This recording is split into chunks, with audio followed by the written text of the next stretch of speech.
Quelle est la stratégie diplomatique de l'Algérie depuis le retrait immédiat à la date du 30 juillet 2024 de notre ambassadeur à Paris? Cette décision faisait suite à la reconnaissance par le président français Emmanuel Macron de la marocanité du Sahara occidental qui, normalement, selon le droit international, devrait être réglé dans le cadre des résolutions des Nations Unies. Comme vous le savez, la France fait partie des 5 membres permanents du Conseil de sécurité des Nations Unies qui disposent du droit de veto avec les États-Unis, la Russie, l'Angleterre et la Chine. Sur les 15 membres qui constituent le Conseil de sécurité des Nations Unies, il y a donc 10 autres pays, dont l'Algérie, qui n'ont pas le droit de veto. Cette décision de la France du 30 juillet 2024 est une décision bilatérale, c'est-à-dire qu'elle ne concerne que la France et le Maroc. Ce n'est pas une résolution portée par la France, ni au Conseil de sécurité des Nations Unies, ni au niveau de l'Assemblée générale des Nations Unies. Mais, comme elle l'avait fait précédemment à l'égard de l'Espagne qui avait reconnu, elle aussi, la marocanité du Sahara occidental, l'Algérie avait décidé de limiter au minimum les relations avec l'Espagne. Mais depuis, il y a eu un réchauffement diplomatique entre l'Espagne et l'Algérie, alors que, depuis le 30 juillet 2024, la situation ne cesse de se dégrader entre Paris et Alger. Lorsque l'on voit que depuis que un auteur algéro-français a été arrêté à Alger le 16 novembre 2024, il y a eu un tsunami médiatique, politique, diplomatique et intellectuel contre l'Algérie. C'était une façon pour la France de rectifier sa situation de faiblesse à l'égard de l'Algérie, car la France n'a pas respecté la feuille de route sur laquelle elle s'était engagée auprès de l'Algérie lors de la visite présidentielle d'Emmanuel Macron en juillet-août 2024. En utilisant cette affaire d'arrestation et d'hospitalisation dans le pavillon carcéral de l'hôpital Mustapha Bacha à Alger de cet auteur algéro-français, la France voulait d'une certaine façon rééquilibrer ce malentendu avec Alger. Mais depuis, il n'y a pas un jour où l'Algérie fait l'objet véritablement d'une campagne de dénigrement sans précédent depuis 1962. Même au moment le plus tragique de notre pays, c'est-à-dire au moment du terrorisme entre 1992 et 2001, jamais, jamais, jamais, au grand jamais, la France n'avait lancé son armada contre notre pays. Et il suffit de voir la une des journaux. Je vais vous prendre la une par exemple de Marianne, il y a marqué Algérie, le chantage, ça suffit. Et je vous épargne les autres unes des autres magazines ou des journaux français. Et à la tête de cette stratégie de dénigrement de l'Algérie, il y a le ministre de l'Intérieur et ministre d'État, monsieur Bruno Retailleau, qui s'imagine être le nouveau président de la République française grâce à ce bras de fer qu'il a engagé contre l'Algérie en tant qu'État et contre les Algériens en tant que peuple, aussi bien les Algériens de France, qui représentent à peu près 5 millions d'âmes, et contre les Algériens d'Algérie, et notamment ceux qui souhaitent demander un visa afin de se rendre en France ou en Europe. Et nous voyons bien, au travers des différents sondages qui sont publiés, qu'ils soient vrais ou faux, il n'en demeure pas moins que ces sondages exercent une influence considérable sur l'opinion publique française, et nous avons vu récemment qu'il y a eu par exemple 94% des Français qui étaient d'accord pour expulser les TikTokers algériens.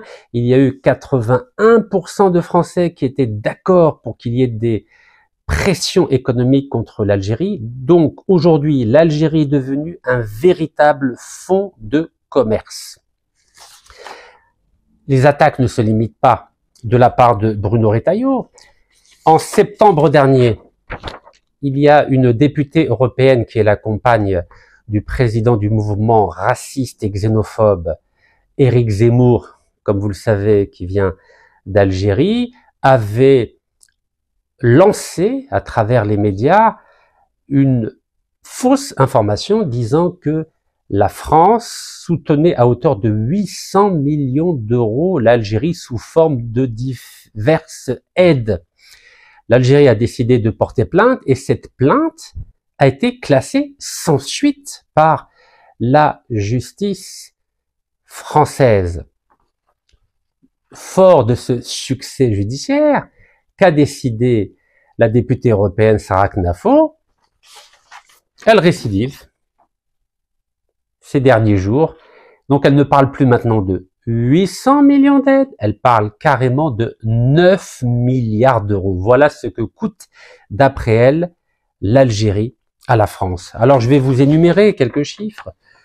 Donc les 800 millions dont elle parlait au mois de septembre dernier sont devenus 136 millions d'aides publiques au développement annuel à destination de l'Algérie. Ensuite, elle dit qu'il y a 100 millions d'impayés des hôpitaux publics, 880 millions de fraude aux pensions de retraite, 2 milliards de manque à gagner en TVA et en impôt sur le revenu du fait des transferts de fonds vers l'Algérie, 1,6 milliard d'euros d'aide sociale aux étrangers algériens vivant en France. Suivez-moi bien du regard, elle parle bien maintenant des Français d'origine algérienne qui vivent en France.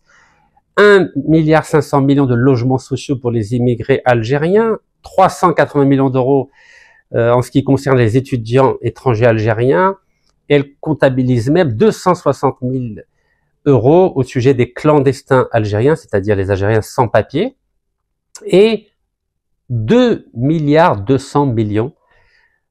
au sujet des délinquants, entre guillemets, algériens. Alors, j'entends beaucoup de commentaires de nos concitoyens qui disent « Mais non, il ne faut pas prendre au sérieux ce que dit Sarah Knafo ou Éric Zemmour ou Marine Le Pen, c'est pas eux qui sont au pouvoir. » Je crois que c'est une erreur que de sous-estimer ce que dit Sarah Knafo ou Bruno Retailleau. Aujourd'hui, en France, la situation est complètement différente des années 80 où la gauche était puissante grâce à l'alliance entre le Parti communiste et le Parti socialiste. La situation est aussi complètement différente de celle où elle était en 2017 lorsque le centre droit représenté par Emmanuel Macron représentait une force politique dominante dans le pays. Je vous rappelle que Emmanuel Macron avait la majorité absolue à l'Assemblée nationale en 2017, majorité qu'il a perdue après les élections présidentielles de 2022. C'est la raison pour laquelle aujourd'hui, nous vivons une véritable crise politique en Algérie. La tendance actuelle en France, la tendance dominante, c'est l'influence grandissante des partis d'extrême droite, Rassemblement national de Marine Le Pen et Reconquête d'Éric Zemmour, et de la droite dure représentée par Bruno Retailleau, qui s'est fait une réputation et une notoriété phénoménale grâce, non pas à l'Algérie, mais grâce à l'absence de représentation diplomatique algérienne en France. Et c'est là où je vais revenir au sujet de cette vidéo. Quelle est la stratégie diplomatique de l'Algérie en France depuis la reconnaissance par la France de la marocanité du Sahara occidental? Encore une fois, une reconnaissance bilatérale et non pas une reconnaissance officielle au sein du Conseil de sécurité des Nations Unies. Cette nuance est très importante, car il n'y a pas que la France qui a reconnu la marocanité du Sahara occidental, il y a l'Espagne, le Maroc et les États-Unis d'Amérique. Et comme vous le savez, l'Algérie entretient d'excellentes relations aujourd'hui avec Washington et avec Madrid et aussi Berlin. Comment interpréter la situation actuelle? Est-ce que le fait de ne pas avoir d'ambassadeur depuis le 30 juillet 2024 a atteint son objectif qui est de faire reculer la reconnaissance par Emmanuel Macron de la marocanité du Sahara occidental? Donc août, septembre, octobre, novembre, décembre, janvier, février. Donc au bout de 7 mois, nous constatons que cette stratégie de faire reculer le président français n'a pas porté ses fruits. Bien au contraire, l'absence de représentation diplomatique algérienne à Paris a favorisé, a conforté, a consolidé et les partis d'extrême droite de Rassemblement National Reconquête et le parti LR qui était moribond en juillet dernier. Oui, je vous rappelle que lors des dernières élections législatives, le parti de Bruno Retailleau, qui est devenu la star politique et médiatique aujourd'hui, ne représentait que 7% aux élections législatives et européennes de juillet 2024. Ce qui veut dire, en clair, pour parler arithmétiquement, la stratégie de la chaise vide de l'Algérie en France a permis le rattrapage électoral dans les sondages de la droite dure et de l'extrême droite. Et il faut en tirer les conséquences. Car, en guise de représentation diplomatique en France, qu'avons-nous aujourd'hui? Nous avons 2 chroniqueurs brillants que vous connaissez. Nous avons une dizaine de TikTokers qui ramènent la sémantique française au degré zéro de la communication. Et nous avons une vingtaine de YouTubeurs qui, comme vous le savez, ne maîtrisent pas la langue de Molière ou de Voltaire. Donc voici les 3 axes de la diplomatie parallèle algérienne en France. On est loin de si Rahal, si Mohamed Bjaoui, si Sid Ahmed El-Ghazali. On est loin, loin, loin, loin. Vous avez vu, lorsqu'on ne met pas en place une véritable diplomatie dans un pays, comme la nature a horreur du vide, nous avons des personnes sans aucun statut reconnu qui essaient tant bien que mal avec leur énergie, leur patriotisme, leur fougue, les éléments de langage qu'ils maîtrisent à peu près pour représenter l'État algérien, pour représenter 5 millions d'Algériens résidant en France. Et c'est cette faiblesse de la représentation diplomatique algérienne à Paris qui permet à des députés européens de nous insulter, de communiquer des fausses informations, qui permet à des représentants politiques d'un parti moribond de devenir la star de la vie politique française. Et en somme, nous avons laissé le champ libre aux journalistes pour dire que ça suffit, le chantage de l'Algérie. À ce rythme-là, qu'est-ce qui va se passer d'après vous lors des prochaines élections présidentielles qui sont prévues normalement en avril 2027? Mais vous allez voir ces partis de droite et d'extrême droite continuer à progresser. Et au détriment de qui cela se fera? Au détriment de notre beau pays, l'Algérie. C'est l'Algérie qui va être perdante si, par exemple, Bruno Retailleau devient président ou Premier ministre de Marine Le Pen. C'est la communauté algérienne vivant en France qui sera perdante. Et vous le savez que on va plus lui renouveler sa carte de séjour, ni même peut-être annuler la citoyenneté française, retirer les droits sociaux, les droits au logement, les droits au travail, etc., etc. Donc la stratégie actuelle de l'Algérie, qui est la chaise vide, elle n'a à ce jour porté que des éléments de vacuité politique, c'est-à-dire aucun résultat politique tangible. Alors de 2 choses l'une, ou bien on continue comme ça et on laisse faire, Donc on attend que Marine Le Pen arrive au pouvoir, que Retailleau peut-être devient président ou son premier ministre, et les choses vont se dégrader gentiment. Puis après on dira ah, on aurait dû réfléchir en amont, car comme vous le savez, gouverner, c'est prévoir, et on ne peut pas laisser l'image d'un pays être dégradée quotidiennement depuis 7 mois. On ne peut pas laisser le destin d'une communauté importante de 5 millions d'âmes orphelines de toute représentation diplomatique sérieuse. Si la destinée de l'Algérie, c'est d'être défendue par des TikTokers qui maîtrisent un vocabulaire à 250 mots ou par des YouTubeurs dont la précarité administrative les rend fragiles et susceptibles d'être renvoyés dans leur pays à tout moment, je ne crois pas que notre pays, fort de ses 5 millions et demi de martyrs et fort de ses 5 millions d'Algériens en France, mérite une telle pauvreté en termes de représentation. Alors, je sais que l'Algérie espère, par exemple, que Dominique de Villepin, qui va se rendre bientôt à Alger, puisse peut-être devenir président de la République. Vous savez, j'ai eu l'occasion de rencontrer Dominique de Villepin il y a quelques années. Je vais vous montrer. C'était il y a une vingtaine d'années, il y a 27 ans exactement, lorsque j'avais écrit le livre Entretien avec les 7 chefs d'État du G7. Et à l'époque, le président français c'était Jacques Chirac et Dominique de Villepin était le secrétaire général de l'Élysée. On s'est rencontrés plus tard en mars 2006, lorsque j'avais essayé d'être candidat à la candidature en France pour essayer de défendre les musulmans vivant dans l'Hexagone. Et ensuite, en 2012, il a essayé d'être candidat aux élections présidentielles. Il n'avait pas réussi à obtenir les 500 signatures. Et pour cause, il avait créé un parti embryonnaire qui s'appelait République solidaire. Et Dominique de Villepin, qui est brillantissime sur le plan diplomatique, n'a jamais été et n'a jamais voulu être un homme de terrain.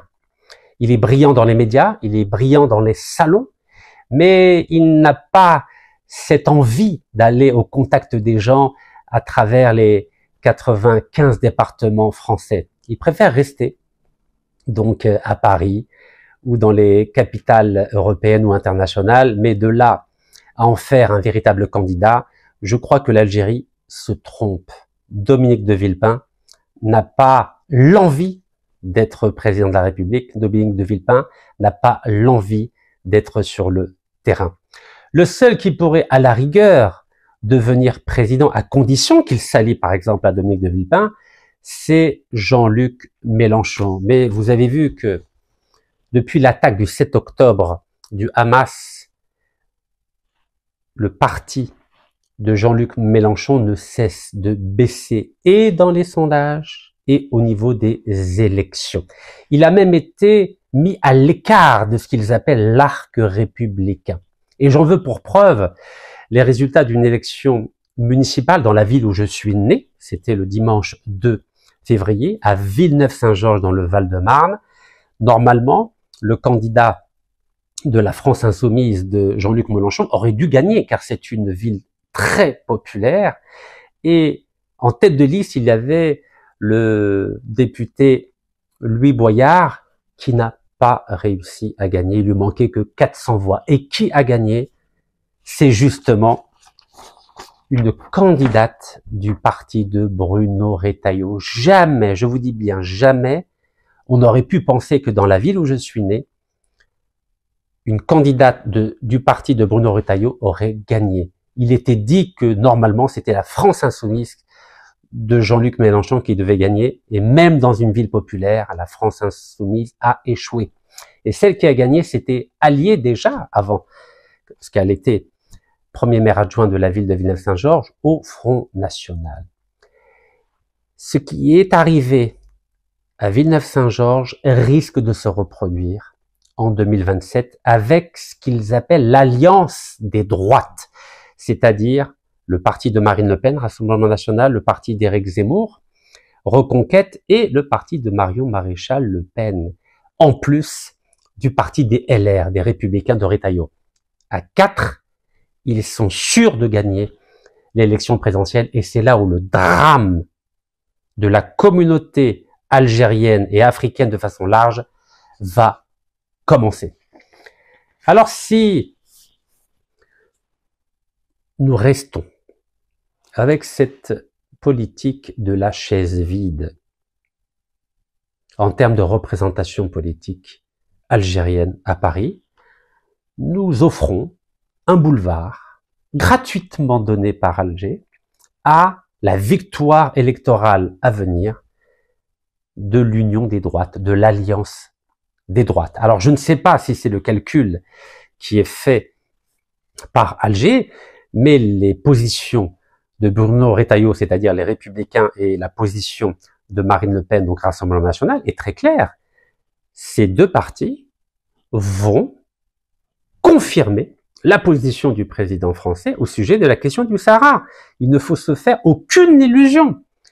Et si nous pensons, en tout cas si Alger croit que Dominique de Villepin va gagner, croyez-moi, moi qui suis né en France et qui connais parfaitement la vie politique française, je peux vous dire dès maintenant, on peut faire un pari, il ne va pas gagner, parce qu'il n'a pas de parti politique, il n'a pas de relais sur l'ensemble du territoire national. Donc si Alger veut miser sur de Villepin, je crois que Alger va se tromper.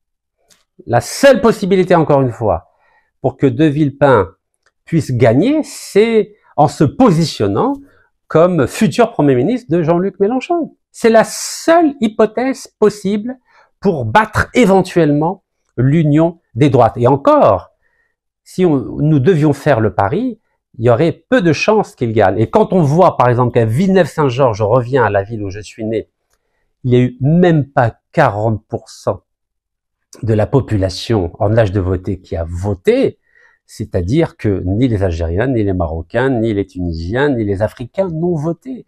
Car notre communauté, elle ne vote pas. Notre communauté. Et là, en l'occurrence, je parle de la communauté algérienne, qui n'a même pas de représentation diplomatique. On a des consuls, mais ils sont invisibles s'il n'y a pas un chef d'orchestre qui s'appelle l'ambassadeur. Mais il n'y a personne pour mobiliser la communauté. Donc comment voulez-vous que Dominique de Villepin ou Jean-Luc Mélenchon puissent gagner en 2027 s'il n'y a même pas de coordination? Et encore, vous croyez qu'avec la simple communauté algérienne, nous pourrions faire la différence? Non, il ne faut pas se faire d'illusions. La seule façon d'empêcher Marine Le Pen ou Bruno Retailleau de gagner en 2027, c'est que les Français d'origine algérienne, marocaine, tunisienne, malienne, sénégalaise, ivoirienne, congolaise et antillaise se mettent ensemble pour se mettre d'accord sur un candidat républicain qui défendra les intérêts des populations françaises d'origine étrangère. C'est la seule façon de représenter un poids dans la vie politique française. Et je reviens quelques secondes sur Marine Le Pen. Aujourd'hui, sans être présidente, c'est la véritable arbitre de la vie politique française. C'est elle qui décide de la vie ou de la mort d'un gouvernement français jusqu'aux élections présidentielles. Si elle décide de ne pas participer à une motion de censure, le gouvernement restera. Et c'est le cas actuellement du gouvernement de François Bayrou. Mais le jour où elle a décidé de ne pas accorder sa confiance à Monsieur Barnier, qui était l'ancien Premier ministre, vous avez vu qu'elle a participé à la motion de censure et le gouvernement de Monsieur Barnier est tombé. Donc aujourd'hui, la véritable chef d'orchestre, le véritable arbitre de la vie politique française, c'est Marine Le Pen, et cela se confirmera davantage au moment des élections présidentielles. Même si elle n'est pas éligible, ce sera l'extrême droite alliée à la droite qui gouverneront le pays au détriment des intérêts et de l'Algérie en tant qu'État et de la communauté algérienne en tant que composante de la société et du corps électoral français. C'est cette analyse que je voulais partager avec vous pour sensibiliser ceux qui décident à Alger en leur disant que cette politique de la chaise vide va se retourner contre nous sur le plan diplomatique et va se retourner contre la communauté algérienne vivant en France. C'est en tant que simple citoyen que je m'exprime. Il y a de nombreux talents, hommes et femmes, dans notre pays, que ce soit en Algérie ou à l'étranger, qui peuvent assumer ce rôle de représentation diplomatique. En tant que simple citoyen, je suis là pour partager avec vous ces réflexions, cette approche, cette prospective, pour ne pas continuer sur cette voie-là, car si nous continuons sur cette voie-là, c'est peut-être l'ennemi de l'Algérie qui deviendra demain le futur président de la République française. بارك الله فيكم. تحية الجزائر والله يرحم الشهداء إن شاء الله.